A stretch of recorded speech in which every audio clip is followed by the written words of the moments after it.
बचपन से हम सबने रॉबिन हुड की कहानी सुनी है ना?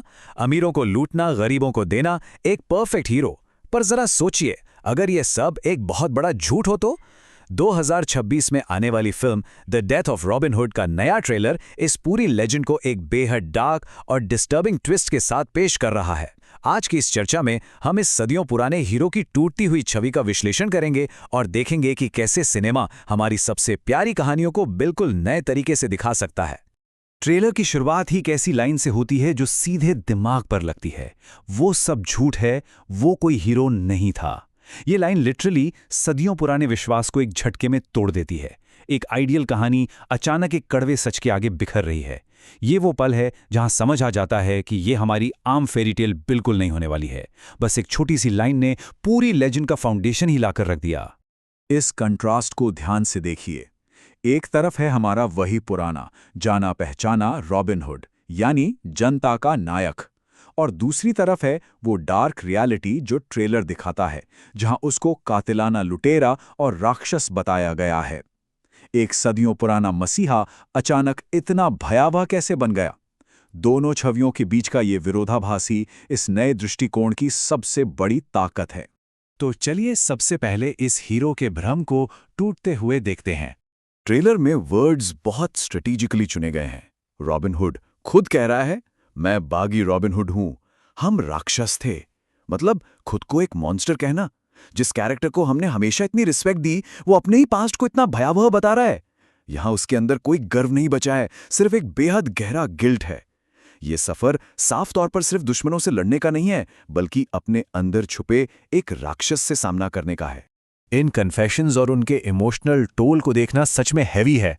ध्यान दीजिए कैसे एक तरफ वो मानता है कि मैंने इतने लोगों को मारा है और खून और मौत उसका पीछा करेगी, और दूसरी तरफ उसका दुख देखिए, मैं गिनती नहीं कर सकता और ये एक श्राप है।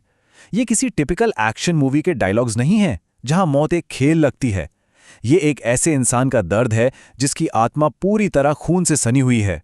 ये शब्द उस श्राप को दिखाते हैं जो एक लंबे समय तक वायलेंस के बीच रहने से पैदा होता है। लेकिन इस गहरे अंधेरे के बाद प्रायश्चित का एक रास्ता भी सामने आता है। यहाँ एक बहुत बड़ा और फिलोसॉफिकल सवाल उठता है, क्या एक राक्षस को वाकई मुक्ति मिल सकती है? एक ऐसा इंसान जिसने अपनी पूरी जिंदगी लोगों की जान लेने में बिता दी हो, क्या वो अचानक सब पीछे छोड़कर सुधरने का रास्ता चुन सकता है? ये सवाल सीधे तौर पर इस ह्यूमन उम्मीद पर जोर डालता है कि किसी के भी अंदर बदलाव की गुंजाइश हमेशा बाकी रहती है, चाहे उसने कितने ही अंधेरे का सामना क्यों न किया हो।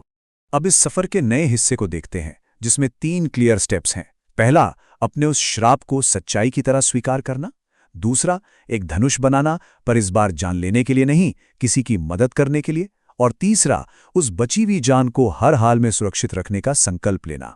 सोचकर देखिए, वही हथियार जो कभी मौत बांटते थे, अब किसी मासूम को बचाने का साधन बन रहे हैं। यह शिफ्ट अपने आप में बहुत पावरफुल है। इस सीन को जरा गौर से सुनिए। मुझे माफी मांगनी चाहिए, तुमने मुझसे मौत की भीख मांगी थी, पर मैं तुम्हें सुरक्षित रखूंगा। ये डायलॉग सच में रोंगटे खड़े कर देने वाला है। जो हाथ हमेशा जान लेते एक्सट्रीम थे, वो अब किसी को बचाने की जिम्मेदारी ले रहे हैं। ये कथन उस दुख और उस जिम्मेदारी को दर्शाता है जो रॉबिन हुड ने बिल्कुल नए सिरे से महसूस की है। जिंदगी लेना शायद आसान हो सकता है, पर जिंदगी बचाना और उसकी सुरक्षा करना सच में सबसे बड़ा इम्तिहान है। एक और बहुत इंटरेस्टिंग डिटेल उस आइलैंड यानी द्वीप की है। मैं उनकी मदद करता हूं जो इस द्वीप पर आते हैं और यहां लोग अपनी दिशा बदलते हैं। ये आइलैंड सिर्फ एक लोकेशन नहीं, बल्कि खुद एक ऐसी शरण स्थली बन जाता है जहां आकर किस्मतें बदल जाती हैं। इस द्वीप ने अंधेरे में घिरे उस हीरो को एक ऐसा रास्ता दिया है जहां से वो एक बेहतर और साफ रास्ता चुन सकता है।